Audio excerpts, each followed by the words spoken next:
मित्रों नमस्कार, यह हमारा YouTube चैनल संस्कृत सोरगम है। इसे सब्सक्राइब करें और नोटिफिकेशंस के लिए बेल आइकन पर क्लिक करें।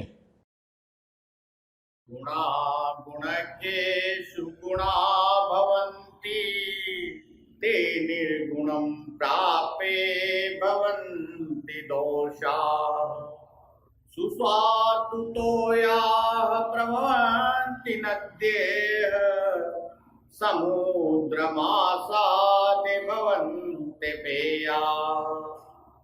गुणी लोगों के पास जब गुण पहुंचते हैं तो गुण हो जाते हैं।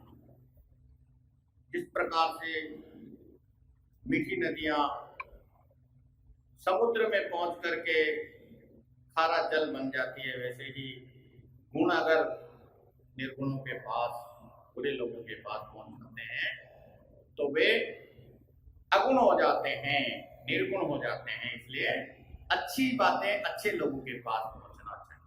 तो लीजिए, आ जाऊं। कल हमने कर्ता कारक पढ़ा था, प्रथमा विभक्ति पढ़ी थी। आज हम कर्म कारक द्वितीय विभक्ति का अध्ययन करने वाले हैं। तो कर्म कारक क्या होता है, इसके बारे में हम पढ़ेंगे। कर्म कारक का एक सूत्र है, कर्तुरिप्सितम कर्म। कर्तु यानी कर्ता, इप्सितम यानी इच्छित। कर्म क्या है? कर्तु इप्सितम कर्म।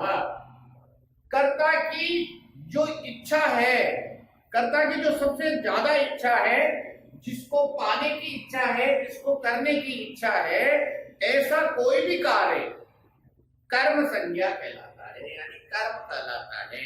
तो कर्म क्या है? कर्तु इप्सितम। कर्तु यानी कर्ता की इच्छा, जिस कार्य को करने की है वह कार्य कर्म कहलाता है, यानी उसमें कर्म कारक होता है। जैसे रामः ग्रामं गच्छति, ग्रामं गच्छति। अब राम जो गांव जा रहा है तो उसका इच्छितम कर्म क्या है? गांव जाने का है। ये गांव शब्द जो है इसमें तृतीय विभक्ति है, यह ग्राम शब्द है, इसमें द्वितीय विभक्ति का प्रयोग हम कर रहे हैं। जैसे सीता फलम खादति, तो सीता क्या कर रही है? फल खाने की इच्छा हो रही है। सीता की सबसे प्रिय क्या है? उसको करने का फल खाने की इच्छा है। तो यानी कर्ता को जो इच्छित कर्म है, यानी जो सबसे ज्यादा उसको इच्छा है जिस काम को करने की, सबसे पहले करने की इच्छा है, वो इप्सितम कर्म कहलाता है। और उस इप्सितम कर्म में द्वितीय विभक्ति का प्रयोग हम करते हैं। इस प्रकार से द्वितीय विभक्ति का प्रयोग कर्म कारक, यानी कर्म कारक में द्वितीय विभक्ति का प्रयोग होता है, जिसको हम कहते हैं कर्मणि द्वितीया। उसमें कर्मणि द्वितीया जो सूत्र है, पाणिनि के अष्टाध्याय के प्रथम अध्याय के प्रथम पाद का 49वां जो सूत्र है, कर्मणि द्वितीया। कर्म में द्वितीय विभक्ति होती है। कर्म क्या होता है? कर्ता के इच्छित कर्म जो है, जो उसको सबसे प्रिय कर्म है, वो कर्म कहलाते हैं। और कर्म में द्वितीय विभक्ति का प्रयोग हम करते हैं। तो ये सिद्ध होता है कि कर्मणि द्वितीय विभक्ति का प्रयोग हम करते हैं। पहला सूत्र यह है कि कर्तरि इप्सितम कर्म। दूसरा है तथा युक्तम अनिप्सितम। तथा युक्त अनिप्सितम, तो यानी कर्ता को जो सबसे प्रिय है उसको तो हमने कहा है इप्सित कर्म। क्या कहा है? इप्सितम कर्म। और जो कर्ता को प्रिय नहीं है लेकिन उसको करना पड़ता है, साथ में करने का उसका यानी मजबूरी है, करना है साथ में, उसको कहते हैं अनिप्सितम। अनिप्सितम जो बिना इच्छा के किया जाता है, ऐसा कर्म जो करता करना नहीं चाहता है लेकिन उसको करना हो रहा है, वो अनिश्चितम कर्म जो है वो क्रिया कहलाता है। उसका फल जो है वो कर्म पर पड़ता है, इसलिए वो कर्म कारक की संज्ञा में आता है। तो इसलिए अनिश्चितम कर्म जो है वो तथा युक्त अनिश्चितम कहलाता है। अकथितम च, जिनको कहना नहीं पड़ रहा है लेकिन फिर भी वो क्रिया के रूप में आ रहे हैं, जैसे जो शब्द है, तो जैसे मान लीजिए कि शब्द है कि राम विद्यालयम गच्छन्, राम विद्यालयम गच्छन्,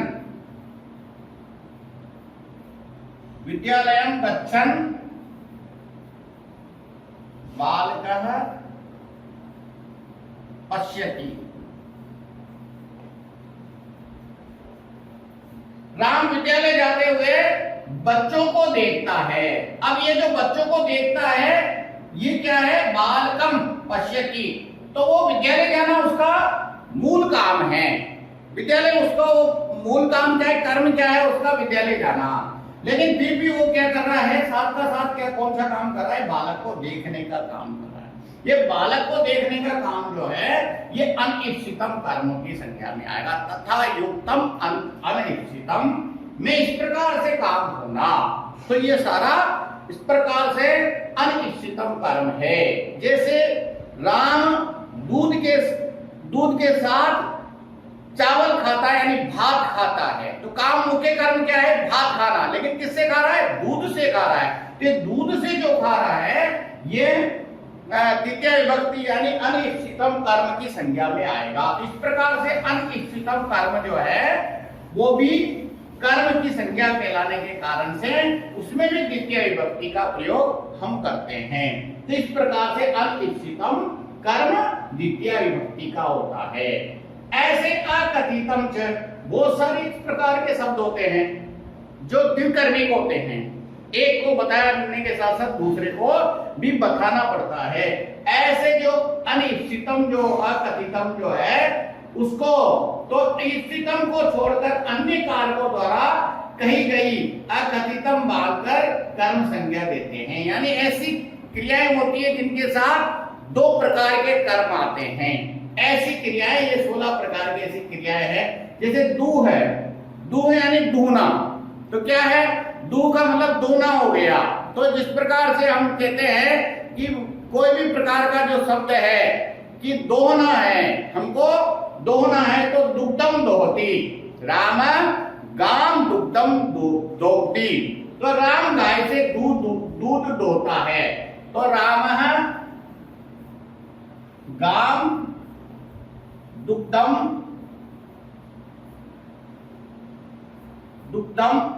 दोहती, राम गाय से दूध दो रहा है। अब इसमें दो कर्म आया है, गाय जो है ये दूध और दूध दो कर्म है, तो यानी अकथित कर्म आ रहा है। गाय जो है ये कर्म है, किससे दो रहा है, गाय से दो रहा है, तो गाय से दूध दोना उसका प्रमुख कर्म है। लेकिन दूध कहां से दो रहा है, गाय से।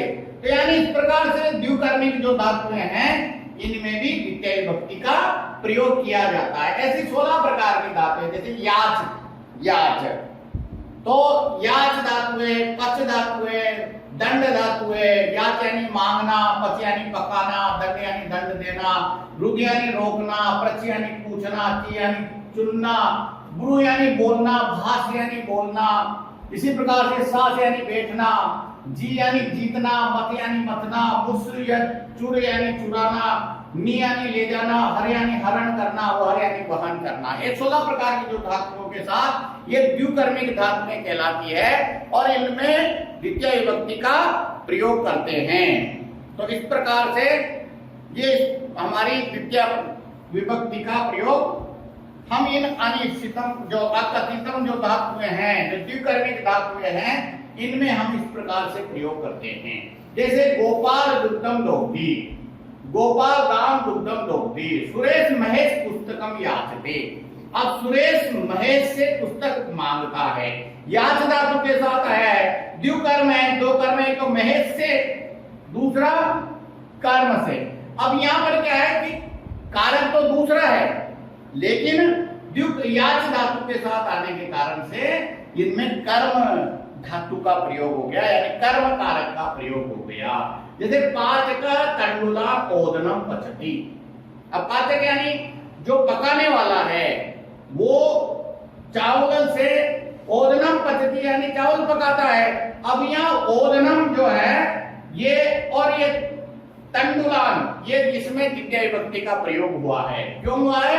पच धातु के योग में, पच धातु के योग में ओदनम और तंडुलान में द्वितीय विभक्ति का प्रयोग हुआ है। तो इस प्रकार से दो कर्म द्विकर्मणी जो धातुएं आती है उनमें हम इस प्रकार से तृतीय विभक्ति का प्रयोग करते हैं।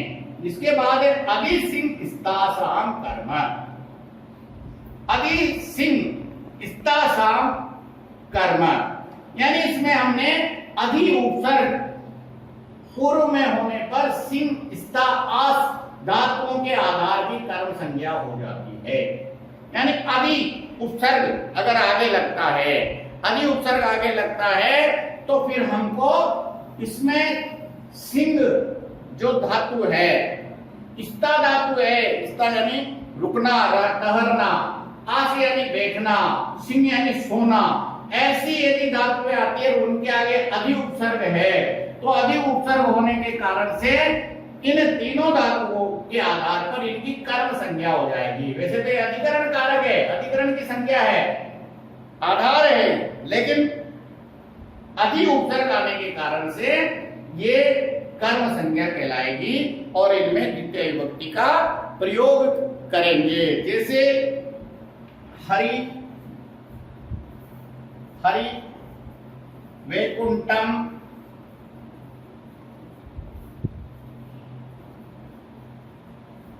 अधिवसति। अब यहां पर अधि जो है ये इस प्रकार से हरि वैकुंठम अधिसेते, अधिसेते यानी सिंह धातु आई है, हरि वैकुंठम अधिसेते। हरि यानी भगवान वैकुंठ में अधिसेते यानी शयन करते हैं, तो वैकुंठ में अधिसेते हैं, अधि यानी सोते हैं। इसी प्रकार से हरि वैकुंठम, हरि वैकुंठम अधि, और यहां पर कौन सा आया है? वैकुंठम अधि सिंह स्था अधिवसति, वस धातु। तो इस प्रकार से भगवान वैकुंठ में रहते हैं। तो इस प्रकार ये द्वितीय विभक्ति का प्रयोग अधि उपसर्ग के साथ यदि सिंह स्था और आस धातु आती है तो इनमें द्वितीय विभक्ति का प्रयोग होता है, ये हमको ध्यान रखना चाहिए। यदि अधि उपसर्ग नहीं हो तो फिर क्या आएगा? फिर हमको सप्तमी विभक्ति का प्रयोग, अधिकरण कारक होने के कारण से सप्तमी विभक्ति का ही प्रयोग करना है। सिंह स्था आस धातु में यदि अधि उपसर्ग नहीं आता है तो फिर हमको सप्तमी विभक्ति का वैकुंठम की जगह क्या हो जाएगा? वैकुंठे हो जाएगा। इस प्रकार से हमको ध्यान रखना है। जैसे ग्रामम वसति अधिवसति, ग्रामम अधिवसति, तो फिर ग्रामम की जगह क्या हो जाएगा? ग्रामे हो जाएगा।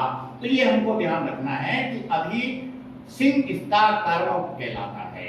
इसी प्रकार से अभिनिवेशश्च, अभिनिवेशश्च, अभि और नि एक साथ उपसर्ग यदि पूर्व में हो तो अभि और नि दोनों एक साथ आना चाहिए, तो फिर क्या होगा? विष धातु के आधार की कर्म संज्ञा हो जाएगी। तो फिर विष धातु के आधार की कर्म संज्ञा हो जाती है। तो इस प्रकार से कर्म संज्ञा हो जाएगी यदि अभि और नि दोनों एक साथ आते हैं। जैसे संत सन्मार्गम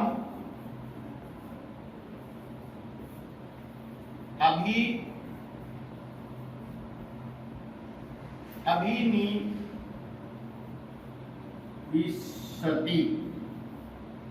तो संत जो है वो सन्मार्ग पर अभिनिवसते, अभिनिवसते यानी अभिनिवसते यानी सन्मार्ग पर चलते हैं। संत कुमार्गम अभिनिवसते, संत कुमार्ग पर चलते हैं। तो इस प्रकार से ये अभि के प्रयोग में अभि और नि उपसर्ग के साथ यदि विष धातु आती है तो फिर वो अभी उपसर्ग के अभी और नि उपसर्ग के कारण से उसमें द्वितीय विभक्ति का यानी कर्म संज्ञा हो जाती है और वो द्वितीय विभक्ति का प्रयोग उसमें होगा। यदि अभी और नि में से कोई एक आता है तो फिर द्वितीय विभक्ति का प्रयोग नहीं होगा। एक आने पर नहीं होगा, अभी अगर आ जाता है तो भी नहीं होगा, नी आ जाता है तो भी नहीं होगा। शर्त यह है कि दोनों ही एक साथ आना चाहिए। अभी और नी ये दोनों आना चाहिए, तभी जाकर के इसका उपयोग होगा। जैसे संत सन्मार्गम अभी निवसते, संत सन्मार्ग पर चलते हैं, सन्मार्ग पर जाते हैं। तो इस प्रकार से ये है। अगला सूत्र है उपान्वध्या अंगवसर। उप अनु, ये यहां पर यण संधि होने से वो हो गया, ये तो ये वो हो गया। अधि अध्या, तो ई का यहां पर ये हो गया अध्या। अंग और वस, ये जो इस प्रकार से जो है, इनमें से कोई उपसर्ग पूर्व में हो तो वस जो धातु है, ये वस धातु है, यानी नाना धातु के आधार की जो है वो कर्म संज्ञा हो जाती है। तो यानी इस प्रकार से अनु, उप अनु, अधि और आंग, इनमें से कोई उपसर्ग यदि पूर्व में हो तो वस धातु के आधार की कर्म संज्ञा हो जाती है। ये भी इस प्रकार से अधिकरण जो कारक है उस अधिकरण कारक का ही एक अपवाद है। जैसे हरि वैकुंठम अधिवसति, यहां पर अधि उपसर्ग आया तो अधिवसति।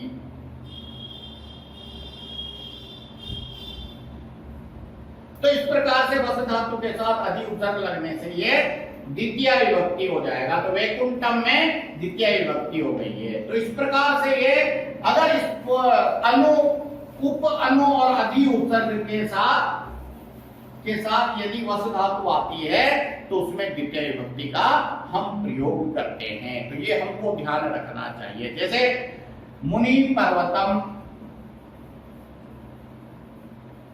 पर्वतम अनुवसति, मुनि पर्वत पर रहते हैं। तो यहाँ पर्वत पर रहना जो है ये इस प्रकार से मुनि पर्वत पर रहते हैं। तो पर्वत पर रहना वस धातु के साथ अनु लगा है तो ये इस प्रकार से इसका प्रयोग होगा।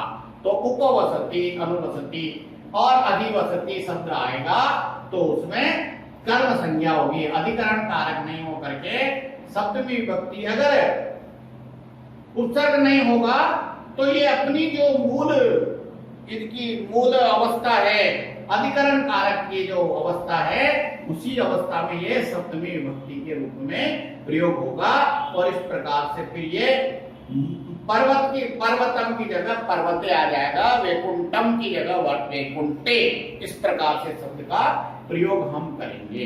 उपन्वध्या अंगवसर, यानी उप अनु अधि और आंग उपसर्ग हो तो वस धातु के आधार पर कर्म संज्ञा होती है।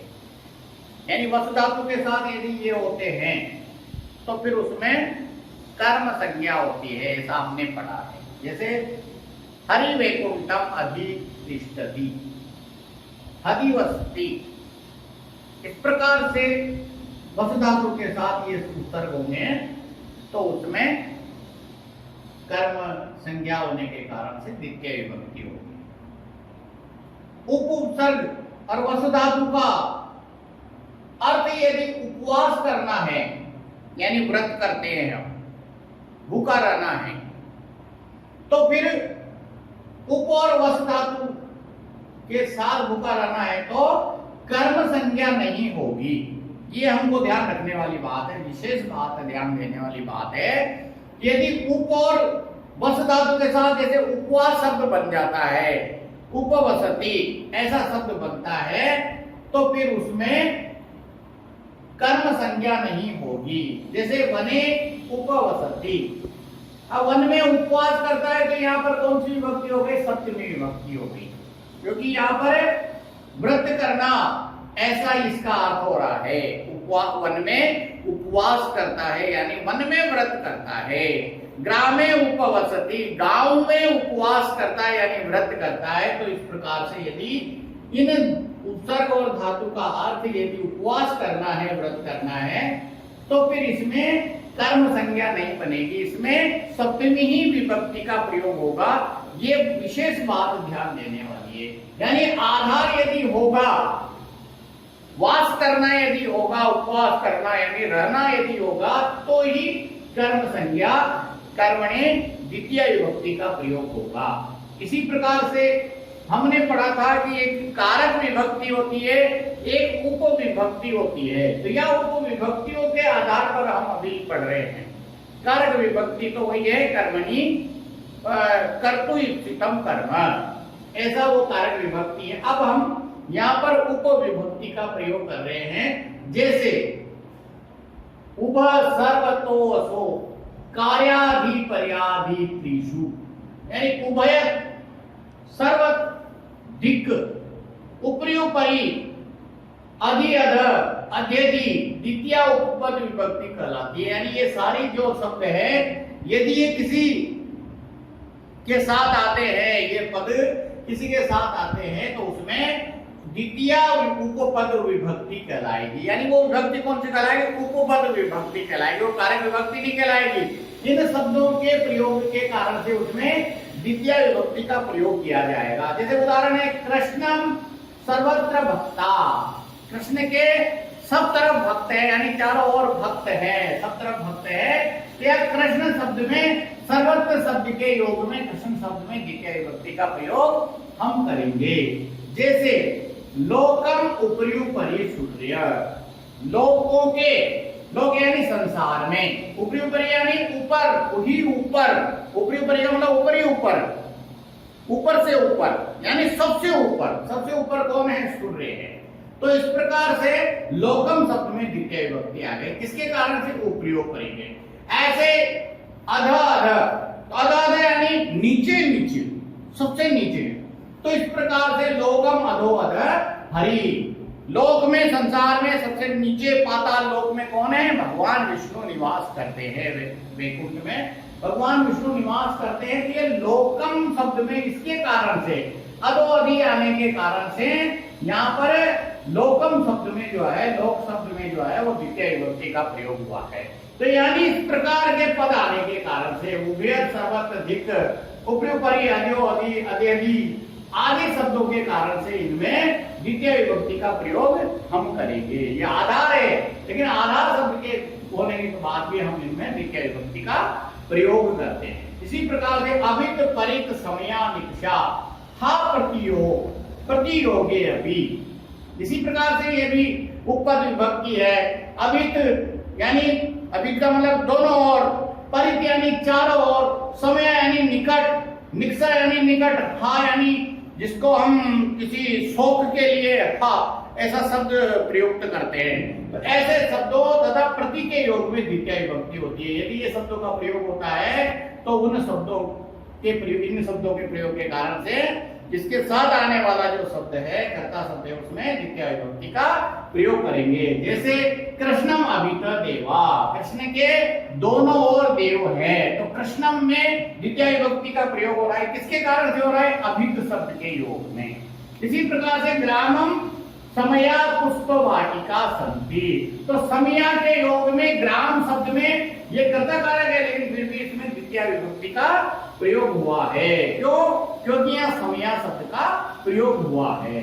लंका निकषा समुद्रम, तो लंका निकषा समुद्रम यानी लंकाम, निकषा, निकषा शब्द के योग में लंकाम, लंका शब्द में लंकाम यानी द्वितीय विभक्ति का प्रयोग हुआ है। हा नास्तिकम, हा नास्तिकम यानी नास्तिक शब्द को हमने नकारात्मक उसमें लिया है, तो इस प्रकार से शोक प्रकट किया गया है नास्तिकों के लिए। तो ऐसे शब्दों का प्रयोग यदि होता है तो उनके साथ आने वाली जो कारक शब्द है उनमें द्वितीय विभक्ति का, कर्ता शब्द है उनमें द्वितीय विभक्ति का प्रयोग होता है। तो ये हमको उपपद विभक्ति का इस प्रकार से प्रयोग है।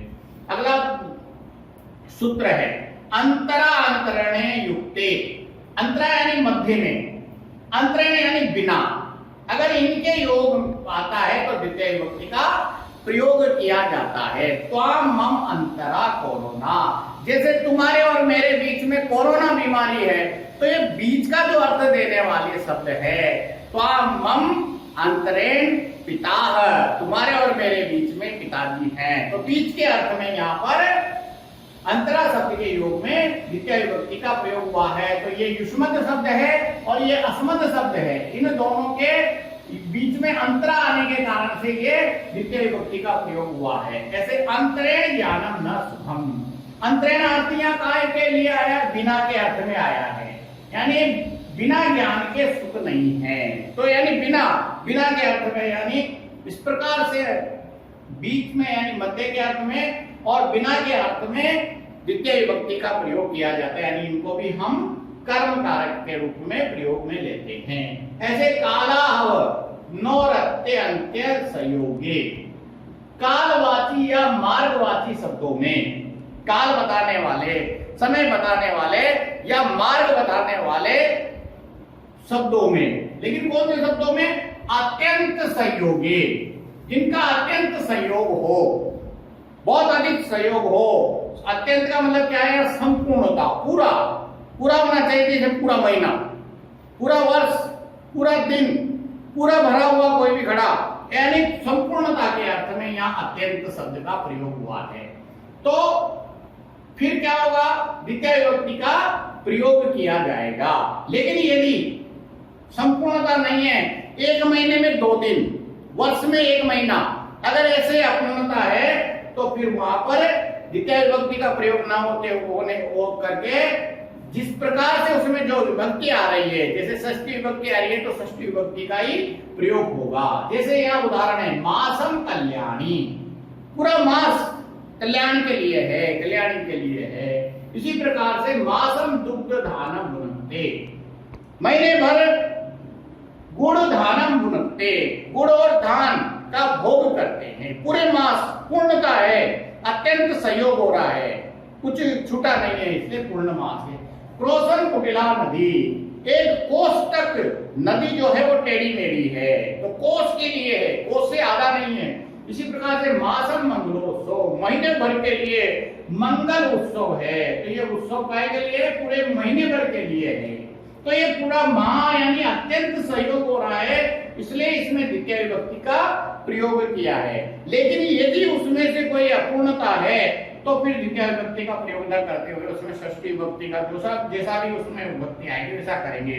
जैसे मास से दिव्य अदिति, मास से यानी मास के, द्वि यानी 2 अदिति यानी पढ़ते हैं, यानी मास में 2 दिन पढ़ते हैं, तो 2 दिन यानी अपूर्णता हो गई। अपूर्णता होने के कारण से यहाँ इसमें षष्ठी विभक्ति का प्रयोग हुआ है। वर्ष से द्विस्नाति, वर्ष में 2 बार स्नान करते हैं, यानी 2 बार का मतलब वर्ष में सिर्फ 2 बार, अपूर्णता है, वर्ष पूरा नहीं हो रहा है। क्रोश से अर्धे वृक्षा, कोष के आधे में वृक्ष है, आधे में नहीं है, अपूर्ण हो रहा है, पूरा कोष नहीं है। तो इस प्रकार से यदि अधूरा है तो फिर षष्ठी विभक्ति का प्रयोग होगा, और यदि पूर्ण है, अत्यंत सहयोग है, तो फिर द्वितीय विभक्ति का प्रयोग होगा। तो इस प्रकार से विभक्तियों के प्रयोग है जो हमने आज पढ़े हैं। कर्मणि द्वितीया, कर्म कारक, तो 2 प्रकार की विभक्तियों को हमने पढ़ा। एक कारक विभक्ति यानी कर्मणि द्वितीया, कर्तुयुक्तितम कर्म जिसको हम कहते हैं। दूसरा उपपद विभक्ति, जो ये अभित परित समयानिक्षा प्रतियोगे, ऐसे सारे जो शब्द हमने पढ़े हैं ये उपपद विभक्ति के कारण से अधिकरण कारक का भाव आ रहा है, लेकिन फिर भी इनमें द्वितीय विभक्ति का प्रयोग इन शब्दों के प्रयोग के कारण से कर रहे हैं।